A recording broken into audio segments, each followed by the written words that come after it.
NATO രാജ്യങ്ങൾക്കും.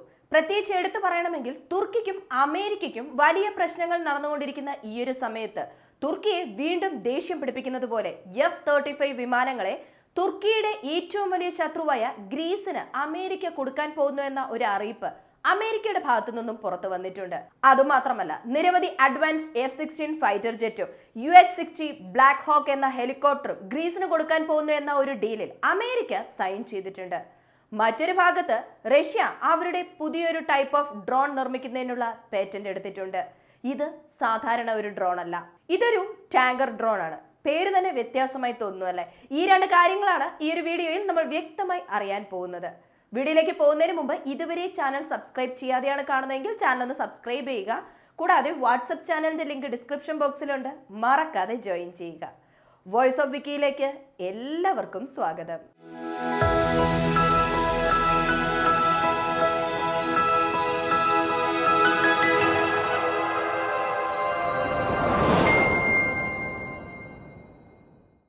ആദ്യത്തെ വിഷയത്തിലോട്ട് പോകാം.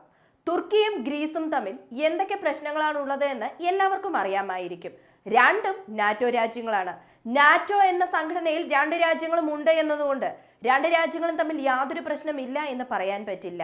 കാരണം ബോർഡർ പ്രശ്നവുമുണ്ട്, അതുപോലെ തന്നെ കടൽ മാർഗമായുള്ള ട്രേഡ് പ്രശ്നവും ഉണ്ട്. ഇങ്ങനെ ഇരിക്കുന്ന ഈ ഒരു സമയത്ത് അമേരിക്കയുടെ F-35 പ്രോഗ്രാമിൽ തുർക്കിയും ഉണ്ടായിരുന്നു. പക്ഷേ റഷ്യയുടെ പക്കൽ നിന്നും S-400 വാങ്ങിയത് കൊണ്ട് F-35 പ്രോഗ്രാമിൽ നിന്നും പുറത്തു വന്നു. അതും അമേരിക്കയുടെ സമ്മർദ്ദത്താലാണ്. ഇതിന് മറുപടിയായി തുർക്കി എന്താണ് പറഞ്ഞതെന്ന് വെച്ചാൽ, അമേരിക്കയുടെ F-35 വിമാനങ്ങൾ ഞങ്ങൾക്ക് ആവശ്യമില്ല.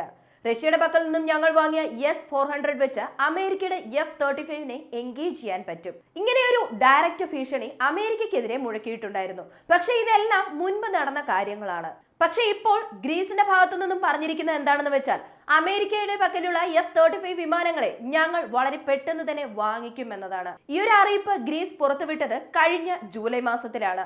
അടുത്ത 4 വർഷത്തിനുള്ളിൽ, അതായത് 2023 മുതൽ 2027 $12.6 ബില്യൺ അമേരിക്കൻ ഡോളർ മതിപ്പുള്ള ആയുധ ഇറക്കുമതി അമേരിക്കയുടെ ഭാഗത്തു നിന്നും ചെയ്യാൻ പോകുന്നു എന്നതാണ്.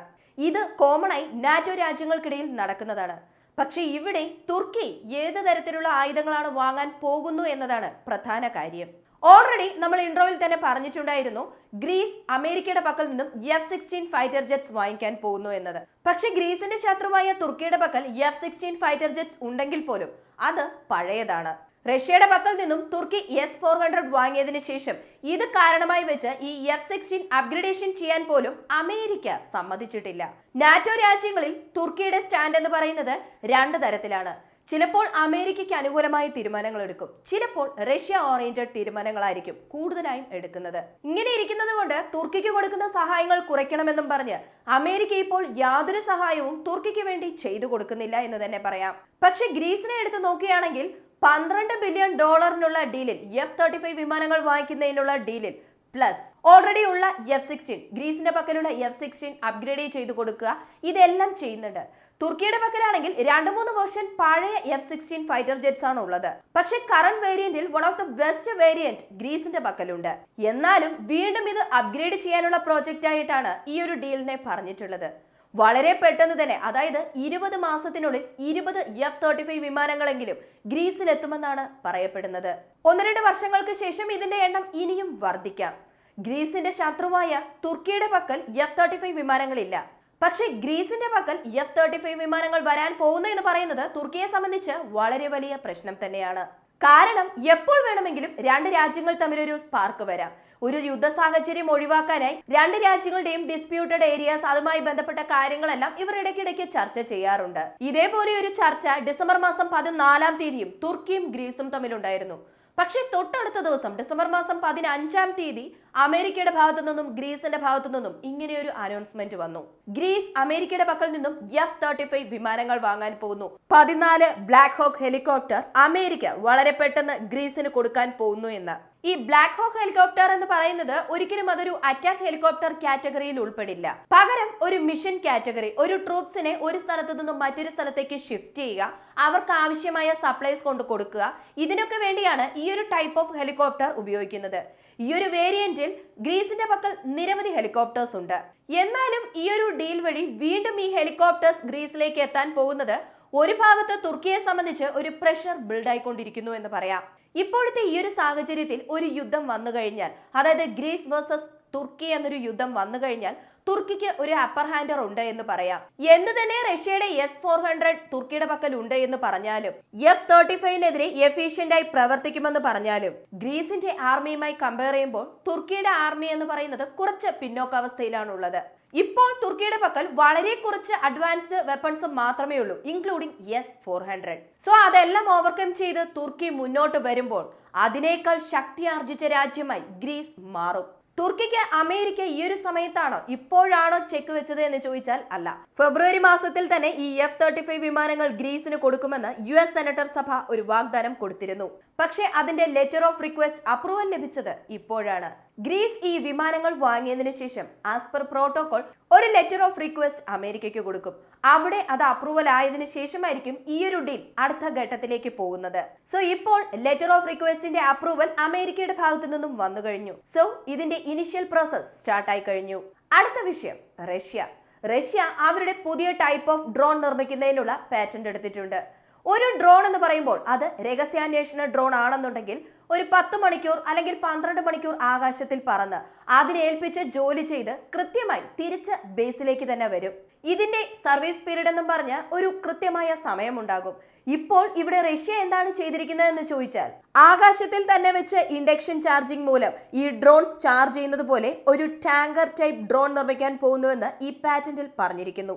ഇൻഡക്ഷൻ ചാർജിംഗ് എന്ന് പറയുമ്പോൾ വയർലെസ് ചാർജിംഗ് എന്ന് പറയാം. ഈ ഇലക്ട്രോ മാഗ്നറ്റിക് പൾസ് എയർ വഴി ട്രാൻസ്ഫർ ചെയ്ത്, അതുമല്ലെങ്കിൽ ടാങ്കർ വിമാനങ്ങൾ വഴി ഈ ഡ്രോൺ അറ്റാക്ക് ചെയ്ത് അതിനുശേഷം ചാർജ് ചെയ്ത് വീണ്ടും അതിന്റെ റേഞ്ച് എക്സ്റ്റെൻഡ് ചെയ്യുന്നത് പോലെയും അതിന്റെ ഫ്ലൈറ്റ് ടൈം എക്സ്റ്റെൻഡ് ചെയ്യുന്നത് പോലെയും റഷ്യ പുതിയ ടൈപ്പ് ഓഫ് ഡ്രോൺസ്, അതായത് ടാങ്കർ ഡ്രോൺസ് നിർമ്മിക്കാൻ പോകുന്നു. ഈ ഒരു ടൈപ്പ് ഓഫ് ഡ്രോൺസ് എങ്ങനെയാണ് റഷ്യക്ക് നേട്ടമുണ്ടാക്കി കൊടുക്കുന്നത് എന്ന് ചോദിച്ചാൽ, ഇപ്പോൾ റഷ്യ ഉക്രൈൻ യുദ്ധം എടുത്ത് നോക്കുകയാണെങ്കിൽ മാക്സിമം ഇപ്പോൾ നടക്കുന്നതെല്ലാം ഡ്രോൺ അറ്റാക്ക് ആണ്. റഷ്യ ഡ്രോൺസ് വെച്ചാണ് ഇപ്പോൾ കളിച്ചുകൊണ്ടിരിക്കുന്നത്. പക്ഷേ ഈ ഡ്രോൺസിനെല്ലാം ഓരോ ലിമിറ്റേഷൻസ് ഉണ്ട്.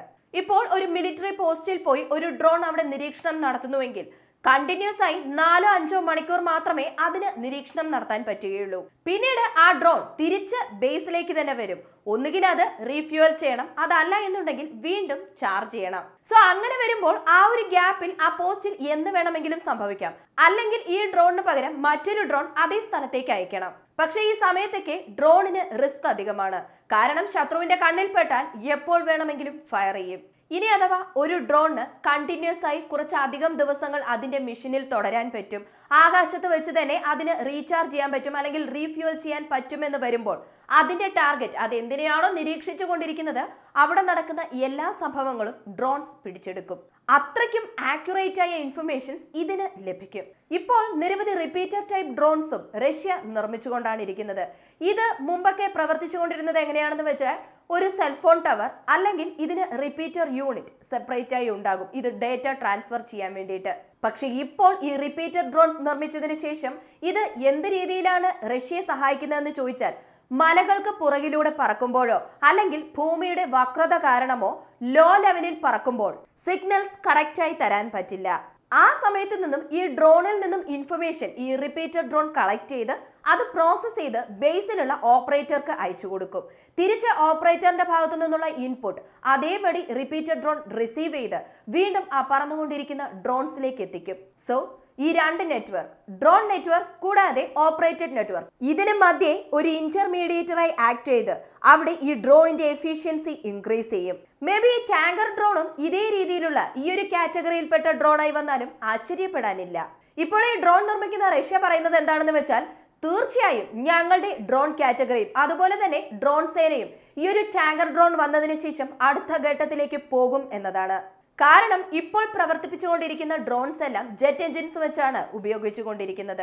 വളരെ പെട്ടെന്ന് ഇലക്ട്രിക്കൽ എനർജി വെച്ച് നിർമ്മിക്കാൻ പോകുന്ന ഡ്രോൺസിന് ഇതൊരു ഗെയിം ചേഞ്ചർ ആയിരിക്കും. കൂടാതെ ഞങ്ങളുടെ ഡ്രോൺ എൻഡ്യൂറൻസ് അധികമാക്കുമെന്നും റഷ്യ അറിയിച്ചിരിക്കുന്നു. ഈ ഒരു വീഡിയോയെ കുറിച്ചുള്ള നിങ്ങളുടെ അഭിപ്രായങ്ങൾ മറക്കാതെ കമന്റ് ആയി ചേർക്കുക. വീഡിയോ ഇഷ്ടമാവുകയാണെങ്കിൽ ലൈക്ക് ചെയ്യുക, ഷെയർ ചെയ്യുക. വീണ്ടും അടുത്ത വീഡിയോയിൽ കാണാം. നന്ദി, നമസ്കാരം.